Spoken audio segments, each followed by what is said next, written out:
If you or someone you care about struggles with social anxiety, you've probably heard the idea that it's caused by having low self-esteem. In this video, I explain how that perspective misses the mark, and I offer some other ways of looking at it that can help you deal with your own social anxiety. So keep watching to learn more.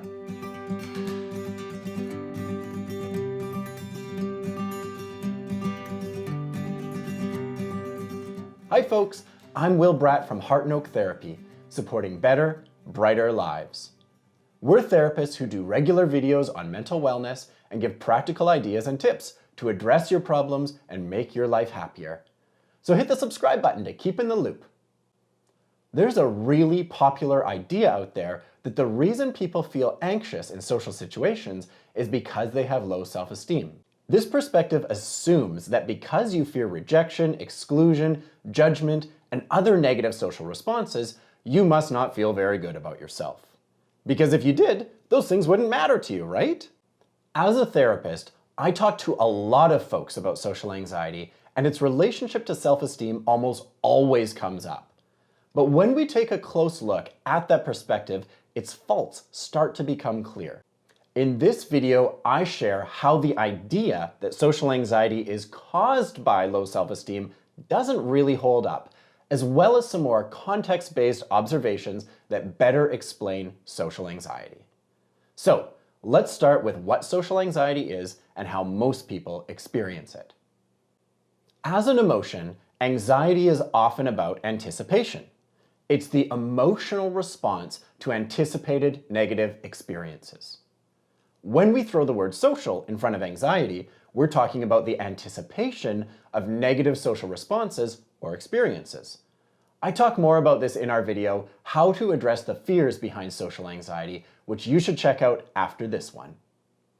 If you've ever dealt with social anxiety, you've probably experienced it as fears and worries around anticipated judgments, rejection, exclusion, or even as a lack of safety in groups or crowded spaces.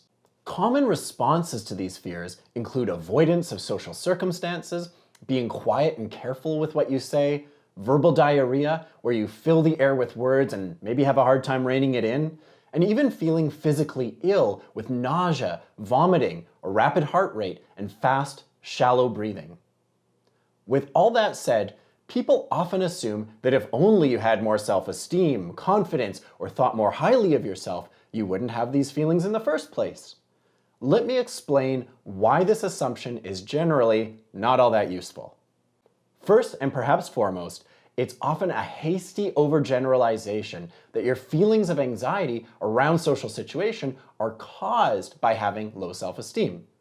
The mental health field is full of hasty assumptions and generalizations just like this, which fail to take the context of your life and your lived experiences into account. Assumptions like these jump the gun and provide easy answers that lack any real insight into your actual lived experience. What I mean here is that human lives are complex, and our responses like fear and anxiety are typically not black and white issues. They're nuanced and intricate, and they often come to be for a bunch of intersecting reasons.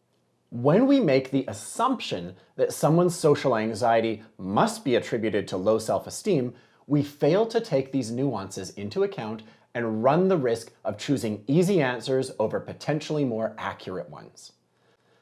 The second problem with the idea that social anxiety is totally due to low self-esteem is that it's an absolute and therefore potentially ill-fitting assumption. When we think that way, we put all our eggs in that one basket and close the door on more contextually correct possibilities. As a therapist, I've had way more conversations about self-esteem and social anxiety than I could possibly count. I can say that it is simply untrue that all people who fear receiving negative social responses like rejection, exclusion, or judgment do so because they don't like themselves enough. In fact, more often than not, the fact that somebody wants to avoid negative interpersonal experiences is more of an indicator that they esteem themselves quite highly. If that last point has you scratching your head, let me explain. If somebody fears judgment, exclusion, or rejection, that tells me that they care about how they're treated by other people. Caring about yourself in this way goes hand in hand with how you value or esteem yourself. So, if you read between the lines, the fact that someone is anxious about being on the receiving end of mistreatment is more a sign that they esteem themselves highly than that they don't value themselves much at all. If you truly don't care about something, you won't feel anxious about how other people treat that thing.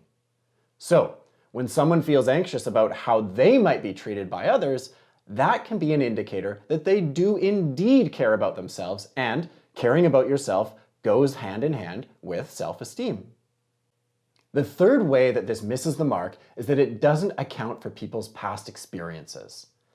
Everything makes sense in context, and people's past experiences are a totally relevant part of the context around present circumstances. Everything is linked by a person's history. We can't divorce ourselves from the past or live like goldfish with no long-term memory.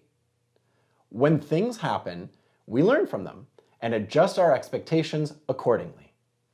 So, for example, we might assume that a 21-year-old who is bullied throughout high school and who has social anxiety around meeting new people has those fears because the bullying caused them to have low self-esteem, which causes them then to feel socially anxious. But what if, having lived through that bullying, they developed a radar for mistreatment, which their social anxiety is a testament to? So, instead of the social anxiety being caused by not liking themselves, it could actually be attributed to learning that sometimes people treat other people in really unkind ways, and that their anxiety is part of their resistance to that happening further. So these are 3 ways in which social anxiety can be about so much more than low self-esteem. Now I'd like you to chime in with your thoughts and perspectives, because your ideas could be really helpful to the Heart Note community. Aside from it being all about low self-esteem, what are other ways that you make sense of your own social anxiety? Are there some points from this video that ring true for you? Or maybe there's some that we didn't touch on at all. Leave your response in the comment section below. If this video has been interesting or helpful, go ahead and hit the thumbs up button below. For more helpful videos related to therapy and mental wellness, subscribe to our channel and hit the bell notification icon to make sure that you stay in the loop. Take care until next time, and keep doing the things that help you live a better, brighter life.